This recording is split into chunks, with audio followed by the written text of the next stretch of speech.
Hey everybody, welcome back to the SuperBake podcast. I'm your host, Baker. Let's talk about stuff.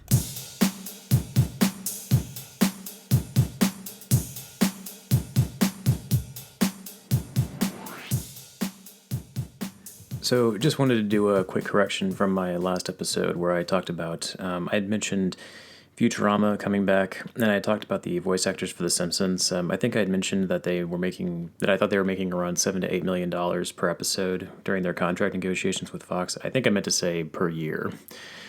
That's per episode. I think would be that'd be a lot. So, but again, I could be wrong about that too. But I was listening to that statement from my other episode, so I just kind of thought, oh, that doesn't sound right at all. So, anyways. So today, talking about the movie Pig, the Nicolas Cage movie on Hulu. I mentioned last time that I was going to do a review for this one and the new Kingsman, so here's the first of the two reviews. So, watched Pig the other day. Movie directed by Michael Sarnowski, I think that's how you pronounce his name, in his directorial debut. He also co-wrote the screenplay for the movie as well. Produced by several people, one of which was Nicolas Cage. Production companies include AI Film, Endeavor Content, Pulse Films, Blockbox Entertainment, I'm not sure if I'm saying this name right, Valparaiso Pictures, and Saturn Films, being distributed by Neon. The film stars Nicolas Cage as Robin Feld, former famous chef who now works as a truffle hunter. Also stars Alex Wolff as Amir. You may remember Alex Wolff from films like Hereditary, and I believe he was also in the new movie Old. New movie Old. I just had to think about that. Also stars Adam Arkin as Darius, Gretchen Corbett as Mac, and David Nell as Chef Derek Fenway. Film released last year, July 16th, 2021. Music was done by Alexis Grapsis, which I looked up this person. Looks like they've mostly done music for TV series, including Empire, Outer Banks, and What If. Not the Marvel series, a different show. Another composer for this movie was Philip Klein, who looks like they've mostly done short films. Cinematography was by Patrick Scola. Looks like they've mostly worked on music videos. Was also the cinematographer for the show Mother Android. Saw that the movie has actually won several awards and also nominations as well thus far, including, and I'm not going to name all of them, just a few that stuck out to me. Nicolas Cage received a nomination for Best Actor at the 27th Critics' Choice Awards. I think that one is still pending. The film has won several awards at the Austin Film Critics Association. It won Top 10 Films, Best Actor, Best Original Screenplay, and Best First Film. It also won Best Narrative Audience Award at the Coronado Island Film Festival, and also won Best Feature Film at the Florida Film Critics Circle Awards. So, to just kind of summarize the story for this movie very briefly, the story follows Nicolas Cage as Robin Feld, a reclusive truffle hunter and former chef living in the Oregon woods. He hunts truffles with his foraging pig and sells the truffles to Amir, played by Alex Wolff. One night, Robin is assaulted by unknown individuals who steal his pig and knock him unconscious. The next day, he convinces Amir to help him get his pig back. And honestly, that's the story in a nutshell. I won't describe the rest of the events in too much detail just because I really think you're better off seeing this movie for yourself. But essentially, this movie is just Nicolas Cage trying to get his pig back and searching all throughout Portland, the city of Portland, to find her. So, on paper, I know what you're thinking. Based on how I'm describing this plot so far, this almost probably seems like the opening to a John Wick movie. And to be honest, for a few minutes, it kind of seems like that when the movie first starts out. But it actually doesn't go down that route. Because that's kind of what I was expecting, and I was pleasantly surprised by the direction the movie goes in. But instead, this is very much a slower movie that really allows the audience to get to know not just the character of Robin, but also Amir, who are both played fantastically by Cage and Wolff, respectively. A major theme that this movie deals with, which, again, I was not expecting, but it deals with quite amicably, is loss and how we go about handling it in our lives. So yeah, I had seen a lot of great reviews for this movie, and kind of coming into it, I expected this to be sort of like is this going to be like another one of those crazy Nicolas Cage films, kind of like Willy's Wonderland, which I haven't seen, but I've heard is just over the top. And I know Nicolas Cage kind of has a reputation now of taking on roles that are just kind of ridiculous and silly. And so that's kind of what I was expecting coming into this. But this film is not what I got at all. This is a very grounded, very realistic, and somber film. And I mentioned before how it deals with the theme of loss. There's a part in the movie, and this is kind of what I was talking about, how it being sort of grounded and dealing with loss. The character that Cage plays, Robin, he reveals later in the movie that he doesn't actually need his pig to find truffles. He instead uses the trees to kind of know where to look for them in the ground. He just has the pig as a companion. She's basically there to keep him company, and we see the emotional pain he endures when he loses what he considers to be his only true friend in the film. This is revealed to us slowly throughout the story. It's about a little over the halfway point where we finally learn this revelation, and so it's an interesting turn for his character because we think that he only cares about the pig for financial gain, but then we come to find out that no, this is actually just one of the few things in life that he actually really cares about, which that point comes into play later on in the film.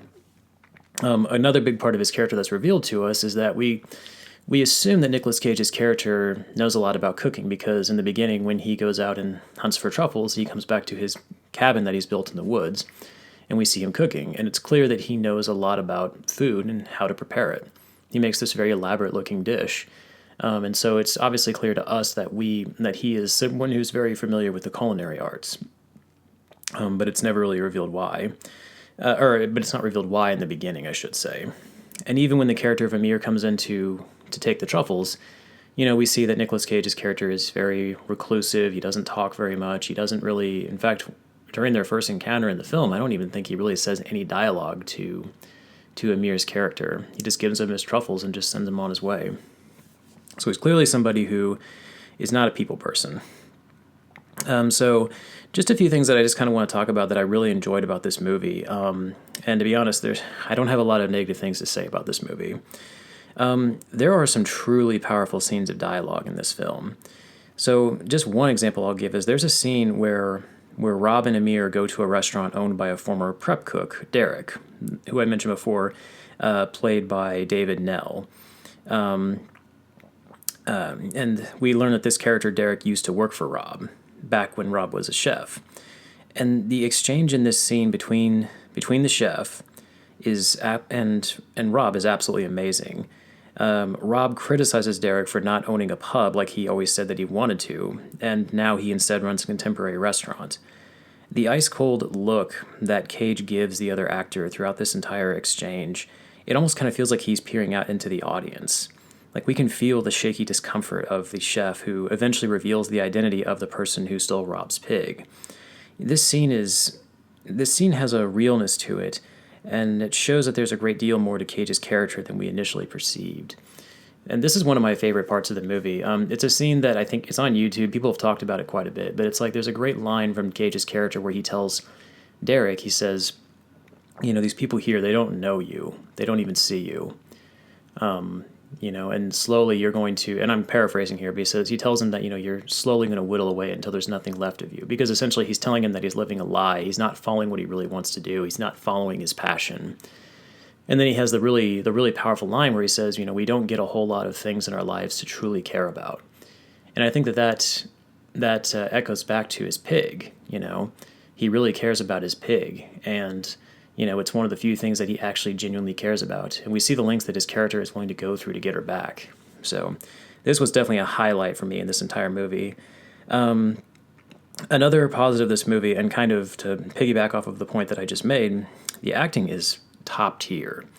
With Nick Cage and Alex Wolff as the two standouts in this film. And of course, since they're the starring characters, it's kind of perfect, honestly. Nicolas Cage proves in this film that he is still an incredibly talented actor who can deliver raw emotional performances. This is not a typical film where you'll see him screaming like a lunatic, like you would in some of his more recent films that have come out before. If you're looking for a typical Cage movie with his insane mannerisms, this film might disappoint you. This is very much a serious Cage giving his best. There are several scenes when Cage simply says, "I'm looking for a pig." And in lesser hands, that could have been a very silly line to say, but the movie and Cage both managed to deliver it in a way that's serious and not over the top. he's very reserved in his lines in this movie, and when he does deliver them, they definitely have a sense of weight. Like everything he says, it feels like it feels very important to the overall plot. And kind of just as a side note, I love how throughout the film he kind of gives like these little tidbits about cooking. Like there's a part in the film where he tells Amir's character, like kind of when Amir makes him breakfast, he makes French toast, and Nicolas Cage kind of gives him just like a quick little tidbit about how to prepare French toast, like the better way to do it. And he kind of does that throughout the film, where he'll just kind of give people like just little tiny tidbits about food and how to prepare it, or even just kind of like a description of like what it is. And there's little tiny details like that sprinkled throughout the film, which I really appreciated. And these are great little insights into his character and makes him feel more fleshed out and realistic. And another thing that I really liked about this film is, again, kind of going back to what I said before, it almost feels like it's going to make Nicolas Cage out like he's this, incredible badass. And he is, but not in the way that you might think. There's a part in the movie where they kind of reveal Nicolas Cage knows, he's very well connected in the culinary world, and also just in general, he knows a lot of people. And they go to this place where it's like this underground fight club. And at first I kind of was thinking, oh no, is this going to be where there's going to be some cliched fight to show how badass Cage's character is supposed to be? But instead, he just kind of gets his ass kicked. Now granted, he does it willingly to get information and to earn respect from this guy, the guy that runs the fight club. But again, it's a really powerful scene that shows his character he's quiet, but he has this powerful presence to him, and this gritty determination to do whatever it takes to get his companion back. Even to the point of getting the absolute shit kicked out of him, which he does. I mean, the scene where after the fight, where Cage goes to the restaurant to talk to that chef, I mean, he's beaten to a pulp pretty much. And yeah, it's fantastic the way it's handled in the film. And then, of course, there's his co-star, Alex Wolff, who I recognized him immediately from Hereditary. I've only seen bits and pieces of that movie, but that's definitely another movie that I plan to watch at one point. Yeah, he's fantastic in this as well. I mean, honestly, he might be just as good as Nicolas Cage, but for different reasons. He comes off as a seemingly one-dimensional, kind of cocky young salesman type character at first, but very quickly the movie shows that there's a great deal more to his character. As we slowly see more of his past revealed in the story, we see the tragic impact that his life and upbringing has had on him, and it's really heartbreaking to see. Wolff plays this with such conviction and is able to show great expression even in scenes where he has no dialogue. We can read his thoughts just from his facial expressions. So a perfect example of this is, again, that same scene where he and Cage are talking to that chef in the restaurant. And for the most part, it's mostly just Nicolas Cage and the other actor, David Nell, talking in that scene. And Wolff is pretty much just kind of in the background just watching. And his reactions to seeing Cage's character, who he in the movie initially kind of writes off as a nobody who nobody cares about, you can see Wolff's genuine surprise that there's a lot more to this truffle hunter than he initially gave him credit for. I believe I was watching the commentary for an episode of Breaking Bad years ago, and Bryan Cranston was talking about, I think him and Vince Gilligan were talking about how one thing that's really tough to do in acting is just sitting there and kind of reacting to what another character is saying to you, reacting to their dialogue. I think it can be very easy for an actor to kind of just sit there and not really respond because they're kind of just waiting for their line. So it's important to really try to be in the moment and to express yourself even when you're not necessarily saying anything. The idea is that, like you would do in a real conversation, you're taking in what the other person is saying, all the details, all the information, and then you're responding to it. And Wolff does a fantastic job in this movie, in all the scenes, but especially in this scene, where as he sees these two characters talking, and he sees Nicolas Cage break this other man down to get information out of him, we see Wolff's just look of sheer surprise and intrigue, and it's fantastic.